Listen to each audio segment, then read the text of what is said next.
wants to share? Yes, go for it, Kelechi.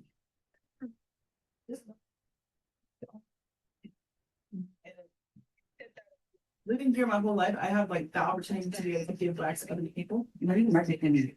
Thank you. Okay. I just want to say that after hearing all the stuff that we've discussed today, I truly believe that we are stronger together. A lot of the resources that people don't know when they come in, that's something that me living here my whole life, that's something I could provide to other people.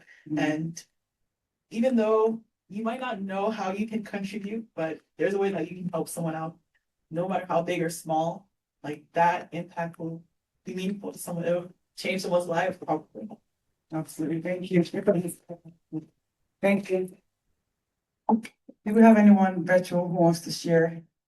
While they're thinking, you can check the chat. I think all of the themes and the opportunity that Attorney Joanna dropped as well, like the banking and how we can create a diaspora fund and how we can make sure that we have this pool of resources to like think about how much we gave, emotional giving during 2024. That's a huge ball of money.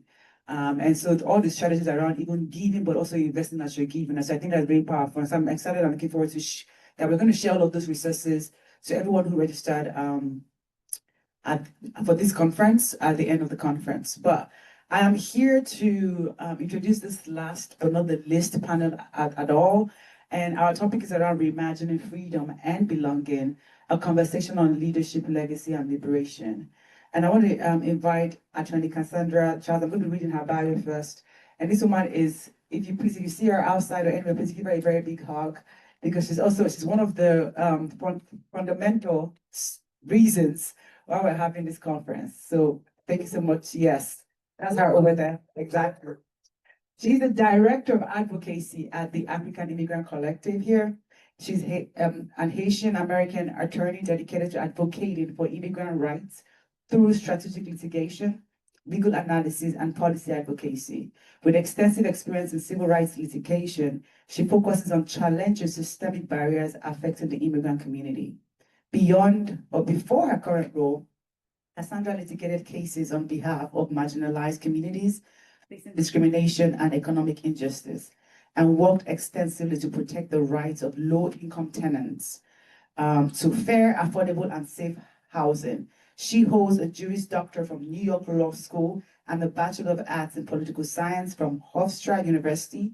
She's admitted to practice in New York State, the Eastern and Southern District of New York, and the 11th Circuit Court of Appeals, with additional admissions pending. Can you put your hands together as we invite Attorney Cassandra Charles to our stage? Yes. And then we have Nana Gyamfi. She's the Executive Director of Black Alliance for Just Immigration, called BAJI. Nana is a powerhouse in advocacy and justice. She serves as the Executive Director of the Black Alliance for Just Immigration, BAJI, the largest Black-led social justice organization representing over 10 million Black immigrants, refugees, and families across the United States. For more than 25 years, Nana has been a movement attorney and tireless champion for human rights and Black liberation. She's also the co-founder of Justice Warriors for Black Lives and Human Rights Advocacy, and a former executive director of the Black Women's Forum, co-founded by Congresswoman Maxine Waters. So can we give a round of applause for our virtual panelist? She's going to be online, so we're going to be spinning her on the screen as she joins this panel. So I'm handing the microphone over to Attorney Cassandra.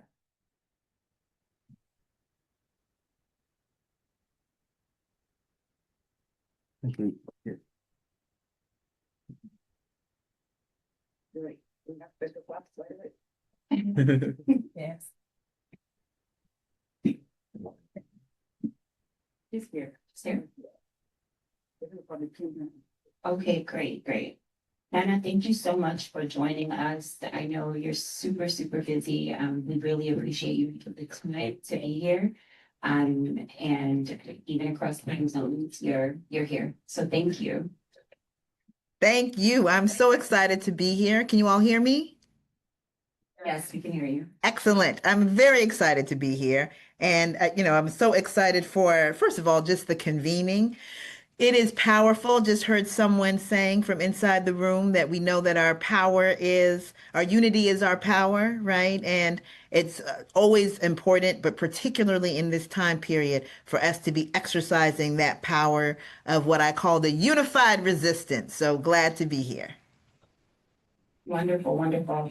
And just so we can understand why we're here, the title of this panel is Reimagining Freedom and Belonging, a conversation on leadership, legacy, and liberation. It's an intimate closing session that invites reflection and reimagination. It centers on how African immigrants can sustain advocacy movements rooted in justice, community, and radical belonging. This conversation is a blend of storytelling, lessons learned, and a call to collective action. So this is going to be a very intimate, casual conversation, and we encourage audience participation. So to ground us, the first question I have for you, Nana, is you've dedicated your life to liberation work. What does freedom mean to you? Not just as a slogan, but as a lived practice. So, freedom means that we are treating ourselves and each other with the, love of the fullness of our humanity, right? It has a taste. It tastes like fufu with some groundnut soup, right? It tastes like a sweet dessert. It tastes like a very fine wine. It has a taste of enjoyment, a taste of lushness. It has a smell. It smells like the most wonderful dish that you've had. It smells like memory. It smells like power, right? That is what freedom is. It has a sound. It's a sound of our people laughing. It's a sound of our people playing Ludo and accusing each other of cheating. It's a sound of our people lifting our voices together. That is the sound of freedom, right? It has a visual, the visual of our people living in a world in which we are not subjected to any of the oppressions, whether that be because of race, because of gender, because of sexual orientation, because of religion, that we actually are operating as our best human selves. So that's what we're striving for, right? It has a touch. It has a touch of the hugs that we give one another. It has the touch of the holding of hands of people who are going through some things. It has the softness of a baby, right? And of a old woman's hands, right? That is the touch of freedom. And so I think when we think of freedom, it's really important for us to not just, talk about it, but to imagine in our freest moments, in the moments when we felt our hearts soar. What have those moments been? What did they taste like? What did they look like? What did they smell like? And making sure that we all have that is the work that I've been doing, particularly focused on Black people, with the understanding that when Black people are free, everyone will be free. Yes, absolutely. Thank you so much for that. Very, very powerful. I'm going to take a brief intermission to switch my seats. Dr. Namdi did tell me to sit over here so I could see the screen, but I'm patient and hard-headed, so I said I could see it from where I was. So what you just shared is very important, right? If Black people are not free, none of us are, right? And that tells a tale of belonging. So Black belonging is a struggle for Black communities in general, globally. What does it mean to build belonging without assimilation and erasure? One part of it is to know the difference between belonging and assimilating. And I think that that is a somewhat difficult, right, for our communities because of long-standing practices that we've developed from colonialism that said, hey, in order for you to be a part of what is happening here, in order for you to be able to be seen, frankly, as a full human being, you've got to change some things about you. Those names that our white tongues can't say, you've got to change those names, right? And you've got to call yourself something else. And I'm old as dirt and twice as funky. So I have been in this country. I was born here a long time ago and have had relatives, friends come in. And that's one of the things that so many have said. It's like they were told by, an uncle or an auntie or someone that, hey, you're in America, so you don't do this and we don't do that and we don't do this, right? And so names are some of the things that disappear even before we get here, right? As an effort to belong into a group of people who are considered to be, educated or considered to be worthy of intellect, etc. And we have things that we may discard in terms of our language. I have people, again, who have a language, from home and they've decided, well, I'm not going to speak that language, or they don't want their children to speak patois in front of people, that kind of thing, right? Because we're trying to belong. And when we have a Supreme Court, which it was a shadow docket, meaning it wasn't a decision with precedent, but when Justice Kavanaugh says having an accent is something that can be used in order to grab people up, that reinforces for people that the way that your tongue curls around words is problematic, right? And makes you different and therefore vulnerable to attack. And so when we're thinking about belonging, we need to understand that belonging includes acceptance. Assimilation is the opposite of acceptance. Assimilation says you've got to blend into what's happening here. So everything that doesn't blend, everything that you have that is different, you've got to let go of it. Belonging says you are accepted that at the same value and worth as everyone else, with everything that you bring, that it is because of what you bring, right, that you get to be a part of this community. And I think that we create that when we mimic that and model that ourselves, that we have to be the models of that, which sometimes we do a good job of. Let's be honest. Sometimes we do not. Okay. Sometimes we do not. Of modeling, being accepting of the differences, right? Being accepting of our ethnic differences, of our country differences, of our language differences. What are we doing to model that? And it's a job. It's not something easy. Sometimes it requires resources like for translation, interpretation at events, etc. It's not a simple thing to do, but we need to start thinking about that, be intentional, head on that road. And when we model belonging, it becomes normal and natural, right? And that is really critically important. Absolutely. And just to tap onto that, it's not just an individual thing, it takes all of us. And I just want to share a short anecdote. I recently was litigating a case and we were looking for pro bono counsel.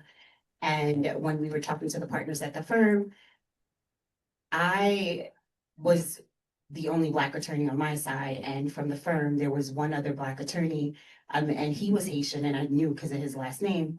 But the client was Haitian. And when the firm was talking about the client, including the Haitian attorney, they were mispronouncing his name. And so when I spoke, I was very intentional about pronouncing his name with the right accent. And the Haitian attorney, you saw like his shoulders like loosen, like, oh, she gets it. Yeah, we don't have to change our names, like you said. We don't have to like erase our culture just because we're here. Just like when I'm talking to a Haitian client, because I come from a country that is non-English speaking. So we're really starting from zero when we come here. And clients come to my office and they start speaking English with me. I just start speaking Creole with them. And I tell them, don't waste your good English on me. Like, I speak to I love that. Yeah, so all those things are part of our story, and it being part of our story is our political power. How can we reclaim our narratives about migration, about displacement and diaspora identity in general? So there's a conversation that I have a lot with our good comrade Kendrick Sampson, of that Issa Rae show's fame, Insecure, but also has his own organization, Build Power.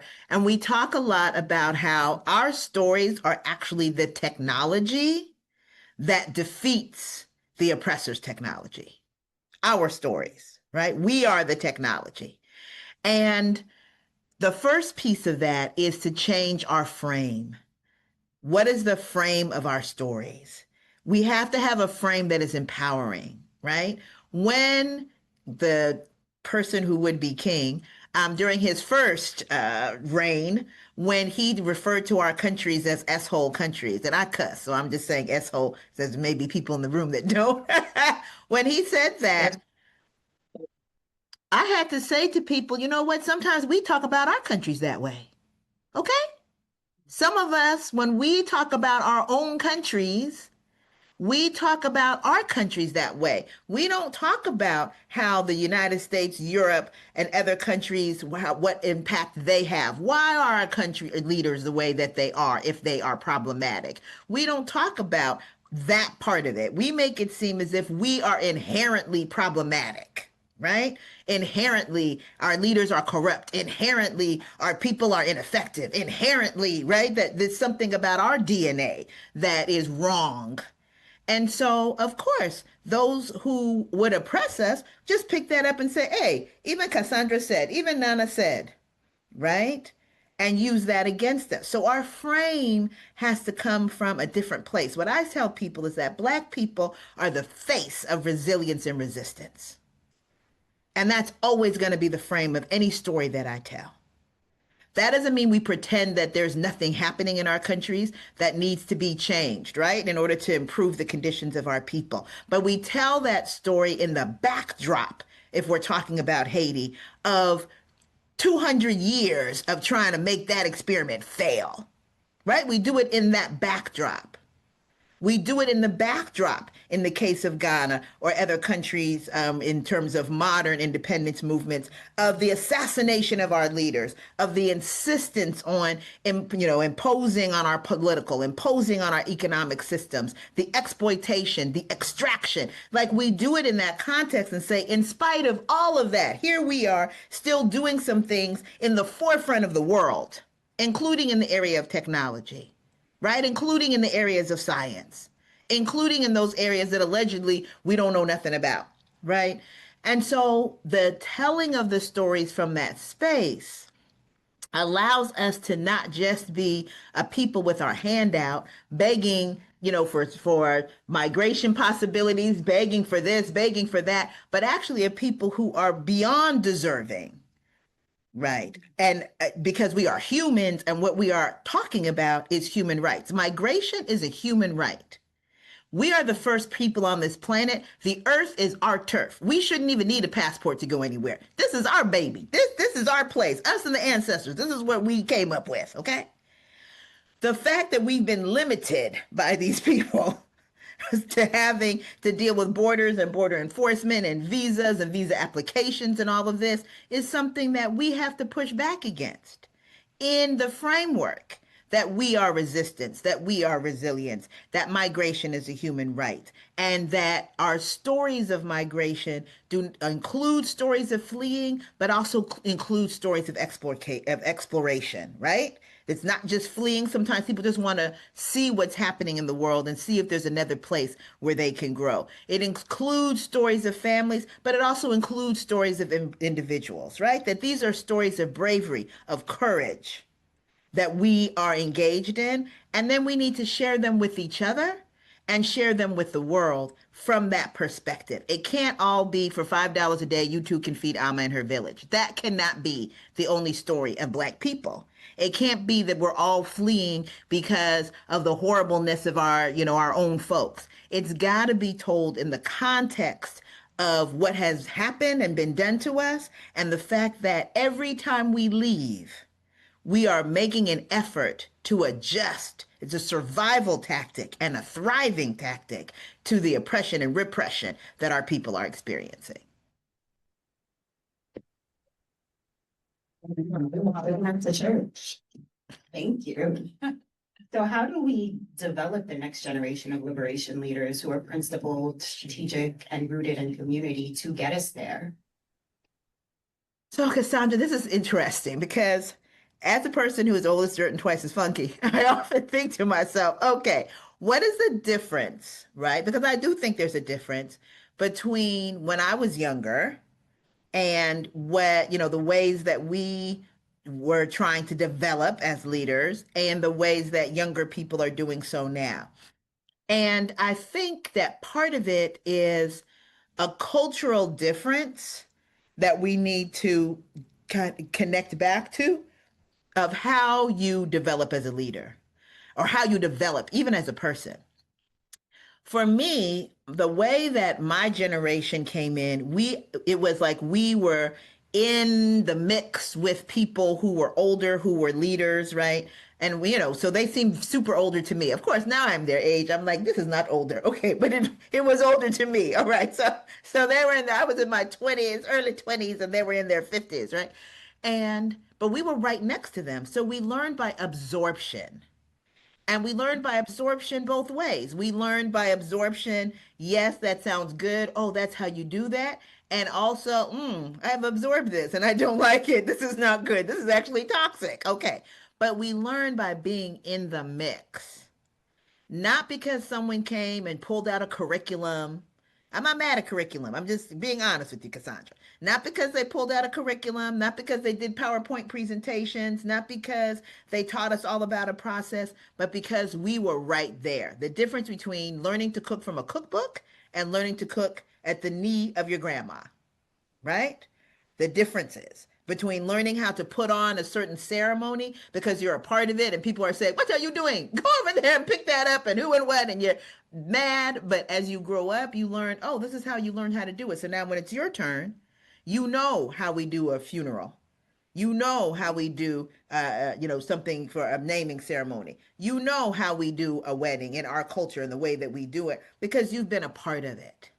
And so I think the most important thing that we can do is, as elders in this movement, is to be open, willing, provide the on-ramps for people who are younger to come and absorb with us. We cannot be bitter old vets, right? That's what we used to call them when I was younger. So I'm trying to avoid that right now, right?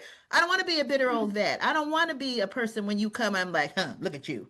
Look at what are you doing? I don't want to be that. I want to be a person who is actually pouring into a young person. But also, if you pour into something that's actually not trying to be open, you're just going to spill it all over the floor, right? And then when you look, you think, oh, that was a waste. And that's going to reduce your interest in doing the pour in. So, from the perspective of young folks, what I always encourage people, because we have young people at BAJI, both in the organization as staff, as contractors, as volunteers, as members, that are 20 years younger than me and more, right? But the idea is be open, right? And make sure that you are around, that you are engaged, that you are involved. Because it's not just going to be by curriculum, by training, by workshop, by PowerPoint. At some point, we got to get in it. We got to get in it. And we got to practice and be open to that practice. Be open to that experimentation. I'm a sports person. I don't look it, but I've been an athlete my whole life. You only get to do well on the pitch. You only get to do well on the court. You only get to do well. I do capoeira Angola and the harder. If you practice, you play how you practice, right? And so we have to be able to practice with each other intergenerationally, practice doing the things we know we need to do with these different iterations of the threats that we're facing now, so that when the game time comes, we're ready to move together, right? So it's the absorption. I learn from you by being in community with you. You learn from me by being in community with me. There's an intimacy that's required to develop leadership, to pass lessons, to share lessons, so that we can be ready for what we need to be ready for, because we have a duty to do that. Our communities are depending on it. And heavy is the head that wears the crown, right? Leadership does not come without sacrifice. As you just mentioned, just being in these spaces, taking on these roles, there's a lot that you have to carry, just even to make it look attractive, I guess, for people to want to join and be part of conversations. What has this work cost you personally? And what keeps you in this fight? So, unfortunately for me and some people who love me, my poor is all poor. Like I have to be admonished to hold on to a little bit of yourself and look and pay attention to yourself to the point of like, eat. What have you eaten today? Get some food, get some water, right? Um, but I don't see it as a sacrifice. I just have to be honest. Maybe it's not maybe it's a toxic way to think. Maybe I need therapy. But I don't see it as a sacrifice as much as I see it as my donation with anything. Like if you donate blood, you cannot donate all your blood. You will not survive, right? You won't be here. So you do have to understand there is some science to this. There's a level of science. Even the spirit has science. That's what we understand. Those of us who practice the African spiritual system, right? That it's all energy, and it is, our systems are the highest level of science. Even when we're Christian, we're Muslim, the way that Black people understand our connection to the all giving source is one that is scientific in nature. And so we understand, and we need to follow through is the hard part, but understanding that there has to be a balance. You have to at least leave enough for you to be able to continue and to make more, right? And to have more energy. And so I don't see it as a sacrifice. I see it as my donation, as part of the duty that I have. And I look at it from a communal versus an individual level. Yes, you sacrifice sleep. It's no question. Yes, you sacrifice monies. This movement did not become one that could pay you to do your work. And, until the last, I would say, 7 to 10 years at the most. For me, really 6 years, right? And so before that, as an attorney who went to Cornell and UCLA Law School, I was still basically making funds like I was working in retail or something. It's okay, no shame to it. The reality is that that's what I chose to do because I chose to work for working class Black people who don't have 10,000 and 20,000 and all this money to pay for you to represent them, right? And I was a solo practitioner. I don't consider that a sacrifice in the context of the bigger picture. Yes, for me, I could be making much more money coming out of Cornell and UCLA doing law, doing something else. But that something else also has a cost. Let's remember that. There is a cost to individualism. There is a cost to playing only for this system, right? To being this system's pawn. There's a cost to that too. I may not have a lot of sleep. I know people working at big law firms making lots of money who also don't have a lot of sleep. Difference is that my lack of sleep is because I'm pouring into community. Their lack of sleep is because they're defending companies that are making bombs and destroying people's lives. So we're all sacrificing here. Everyone in that room is sacrificing. Nobody is not sacrificing. The question is, what is that sacrifice for? And when you see the sacrifice being a communal good, then it doesn't feel as much like a sacrifice. And so that's what you tap into to keep yourself going. Plus, souk and soca and high life and Afrobeat and reggae and some other things to shake your behind too. House music, right? The good food I was talking about, the delicious wine, the family, the community, like all of those things. Also, of course, need to be a part of your life so that you can keep that energy going. Absolutely, absolutely. And thank you for recognizing that we all love to dance. So it unites us. But you're doing amazing work. And as Stella mentioned in your bio, you do all of the things that you just mentioned and one of the many hats that you wear is as executive director of BAJI, which is the Black Alliance for Just Immigration. And BAJI's work spans over public policy, organizing, legal defense, and political education. Which strategies have been most transformative in building Black immigrant power? So, right, I think the most important things that we have been able to do are, number one, the work that we've done that is the mutual aid, community defense, the intimate, as I described, having those meetings, being at events, having conversations with our people, building those community bonds.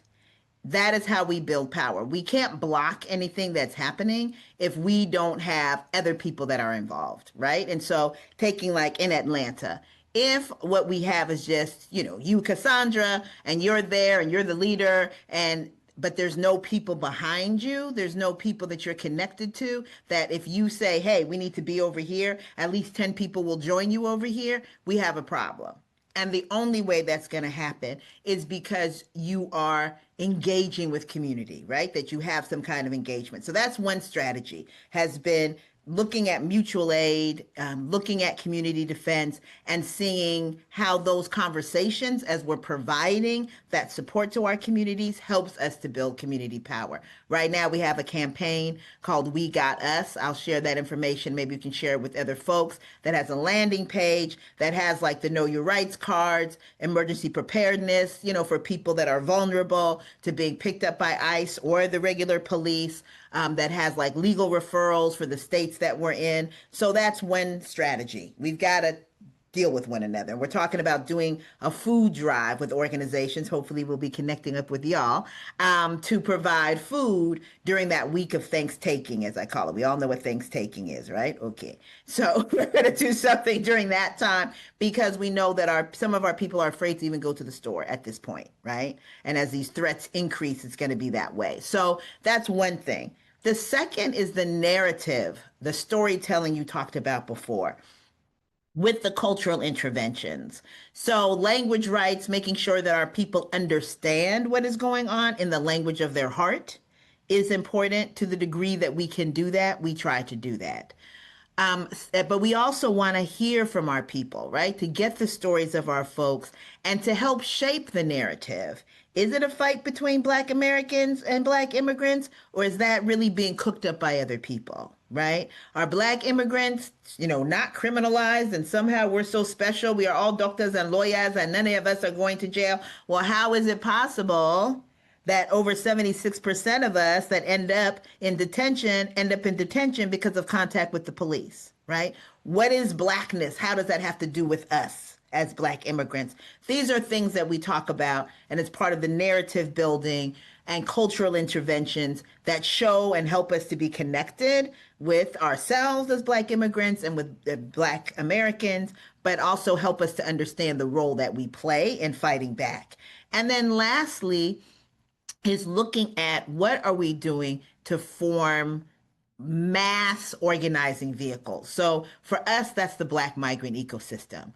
It is, you don't have to pay to be a part of it. We meet every month. At the end of the month, just had a meeting this past week, and it is just leaders from all over the country. And you're a leader if you're a doer, right? From all over the country. All you have to be is Black. Most folks are Black immigrant, but there's also African Americans on there too. We get updates, and then we sit down and talk about what can we do together. So this food drive, this is an idea that came out of that space, and there's other things that we'll be doing coming out of that space. But we heard about Chicago, what's happening in DC, what's happening in Memphis, what's happening in Texas. All of that is another part of the strategy that we're working. And the goal of all of that is so that when it's time to block, right, to fight against 287G in Atlanta, to fight against the cop cities, to fight for resources for our people so that we can live, food, clothing, shelter, etc., that we have built the narrative, the relationships, and the vehicle to be able to fight those things and to block whatever is negative and to build whatever it is that we need to build. Those are the main strategies that I would say that we use and that we're focused, particularly now, with this authoritarian dictator regime that we have in power, and its friends in different states and cities. We've got to get that together even more than ever. Wonderful, wonderful. And we are very grateful for you and BAJI and the work that you all are doing. We will definitely share out the resources for the We Got You campaign, as well as the events that you have coming up. As you mentioned earlier, you pour so much of yourself into the community and to the movement. I'd like you to close us out with a call to action to help us pour back into you in some way or to help lighten your load. If there's one demand that you could ask of us right now, one that moves us closer to Black freedom and global belonging, what would that be?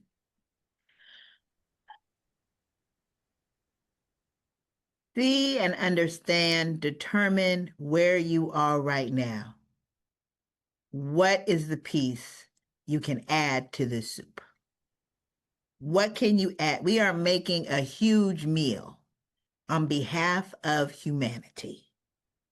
Right here in the belly of the beast. We are in the place that causes the most havoc everywhere.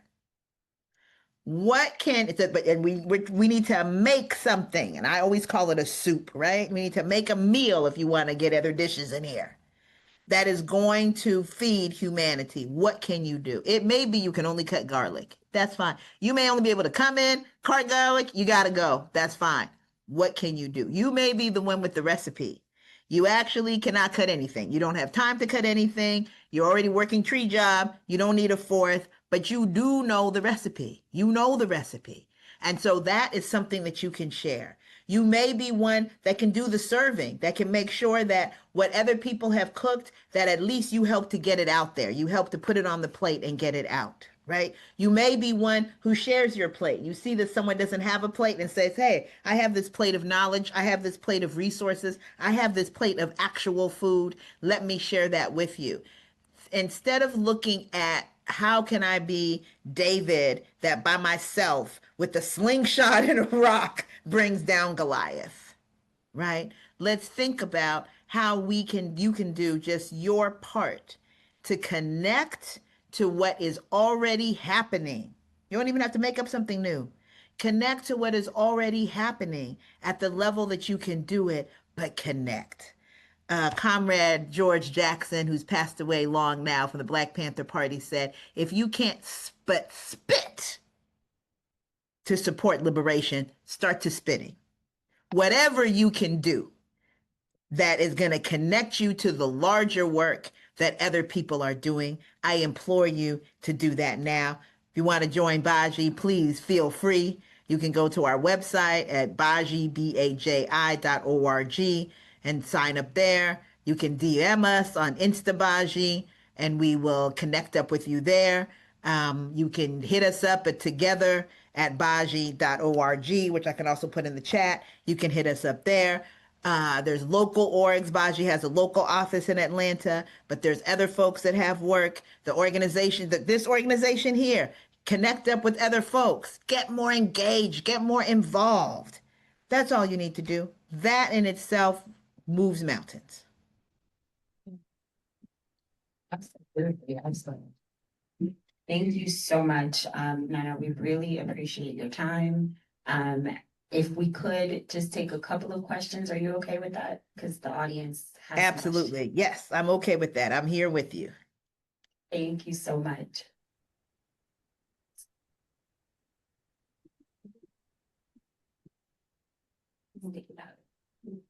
So the first question we have, many of us navigate multiple identities, African, Black, immigrant, American. How has that shaped your leadership journey?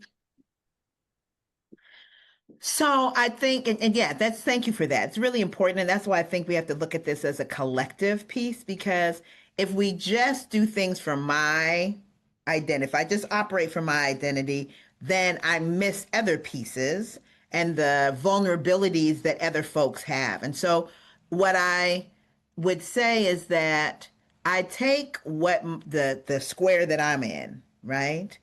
Black woman, born here, right, with migrant parents, etc., right? All those little pieces that come through, and say, in this identity, what is the best way, what's the best that I can offer, as I said, into this meal? What's the best that I can put into this meal? Without thinking this is just a meal. I mean, it's just me, right? And so as BAJI, when we're thinking about having a convening, for example, normally we may do it in one place. Because of what we see happening now, we have to remember, no, too many people can get caught up just in TSA, right? There are people who are undocumented. I am not, but there are people in that position. There are people who are underdocumented, as we describe folks, TPS holders, asylum seekers, right, who haven't gotten their asylum yet, people that haven't gotten their protective cover yet. And so now we have to consider that. Green card holders are being picked up in that way that weren't before. So now we have to consider that. So there are people who are queer. We got to consider that. For us as BAJI, we are what we describe as an abolitionist, queer, feminist org. It's a fancy way of saying that we consider the needs of the most marginalized of our people, who include, as we know, particularly as Black immigrants, queer folks are marginalized, right? Disabled folks often don't think about them. When you look around, there's, in terms of disabilities that we know about, we're not like reaching out to people and saying, hey, we're going to make sure where we are, you can get there with your wheelchair. You can hear stuff if you can't see. You can see stuff if you can't hear. Like, we're not good at that, right? So getting better at that is important. So I use my identity to navigate and to leverage and privilege other folks as much as I can who are in more vulnerable positions, but also have to remember that there's so many other identities within our community, and I have to consider them, and they have to be centered because I am in a more privileged place. And if we just go by Nana, a bunch of people are going to get caught up and be in trouble because they're not in the same place as me. All right, so I'm going to ask one question. What's one way each of us can practice liberation as a daily act in our work, families, and communities? I think, and thanks for that question. It's really a critical question. I think the way that we can practice, that most people can practice liberation daily, is to figure out how to resolve a conflict without being punishing, either of ourselves or others, right? Something comes up. This is going to be an example that people hopefully will resonate with. I am supposed to walk 45 minutes every day, at least. Guess what I do not do? Walk 45 minutes every day. And so sometimes I get down on myself. I'm like, girl, you are sad. Like, what is going on? How hard is it to get this exercise in? And I start to beat myself up. I start to hear that voice, laziness is a disease. You know what I'm saying? I start to hear these different things, and I take it to heart. I start to feel bad, like, dang, you're supposed to be all that and you can't even get your ass out there to walk 45 minutes. I start to push back against myself. That is punishing ourselves. That is carceral. That is policing. That is not us. That is colonial, right? That is imperial. How do I instead say, you know what I'm shooting for is momentum. I didn't make it today. That's all right. We're going to try to do it another day this week. And then when I do it, I'm like clapping. I'm doing a dance. You would have thought I did a marathon. I'm like, girl, you got it. Yeah, you got it. Right. And I'm uplifting myself. And if I can do that with myself, then I can certainly do that with Cassandra. Right. So when something happens and Cassandra, does something that I find to be disappointing, instead of being like, girl, what's wrong with you? You this, you know better, you who, you what? I say to myself, you know what? Actually, we can have a conversation where we try to find out and remember, why is it that that's happening? Because there's a reason Nana can't walk 45 minutes every day. And it's not because she's a bad person. Right. And so why is it that this disappointment has occurred? And then how do I look at it in a way that actually is not about punishing, beating, getting at, but is about uplifting, loving, caring, being curious, right? That in itself will free us so much and it will allow us to be in community, even on a family level, in a different kind of way. And we can practice that every day. We get a chance every day because of the way the world works to learn how to address conflict, discomfort, whatever thing, anxiety, in a way that is loving, not punishing. That's powerful. Any question in the room? Don't have any question here in person? Probably go to the virtual question. Anyone? Okay, I'm going to ask one more. I guess the last one virtually. What systems still need to be reimagined in policy, education, or culture to make true belonging possible? I feel like it's all of them, but which one stands out to me? Again, I think the punishing systems are the systems I look at first, because those are the systems that are the easiest to deal with, right? And so, or the easiest to look at.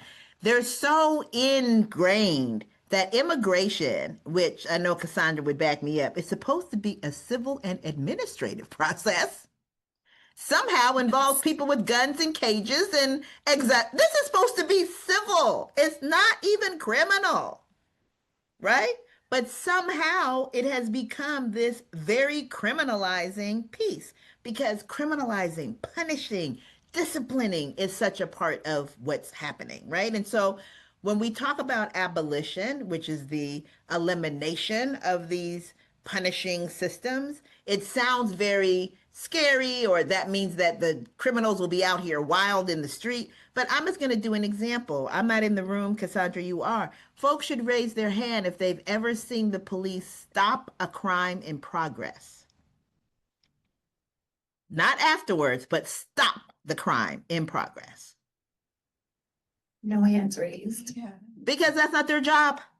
Their job is to investigate the crime. So the crime has to happen first. If there's no crime, they have no work to do. You follow me? The crime must occur first. The harm has to happen first. So the police do not stop us from harming each other. And that's actually, and people are going to harm each other. You know, that's as old as whatever book you believe in and faith that you have, right? And so the reality is that we have to come up with how do we address that in ways that don't create these systems that end up being used against us more than anyone else. So those are the systems I would look at first. Because once you eliminate those systems, you have money for people to eat. You have money for people to have housing. You have the resources for people to have free health care. The money these people put into just policing on the local, county, state, federal level, not even including the military, which is the policing of the world, right? Not even including that. This country would be able to provide things for everybody. Nobody would have to be talking about immigrants are taking our jobs, they're eating our food, they're sitting in our school, because the resources would have it so everybody would have access to everything. And they wouldn't be able to convince us that we're competing. So to me, the root is addressing these carceral punishing systems, whether it be the police system, the immigration enforcement, the child welfare system that takes people's children away, you know, all of these systems that, again, focus on punishment instead of the root causes, they got to go. My job. So much, Nana. Thank you for your time. Thank you for your words of wisdom. Thank you for including us in the work that you do and just giving us a roadmap on how we can be more involved. So thank you, thank you, thank you. I can't say it enough. Thank you. I wish I was there with you. I'm so sad that I'm not. But next time. I love it, and I'm so glad to be with you. And it's just fabulous. I'm glad that this is happening. You know, all the people that organize this, you've done an excellent job. You've done a good thing. The ancestors are smiling upon you. God, Allah, all of those energies that make us survive, put us in this planet, and who will judge us one day, they say. May they continue to guide and protect you. Amen. Thank you so much. Thank you. Thank you so much. Bye. Bye. See you, Nana. Thank you. And Yeah, thank you so much. Thank you very much. This camera. Never know where these people online are finished now. Let's talk to it.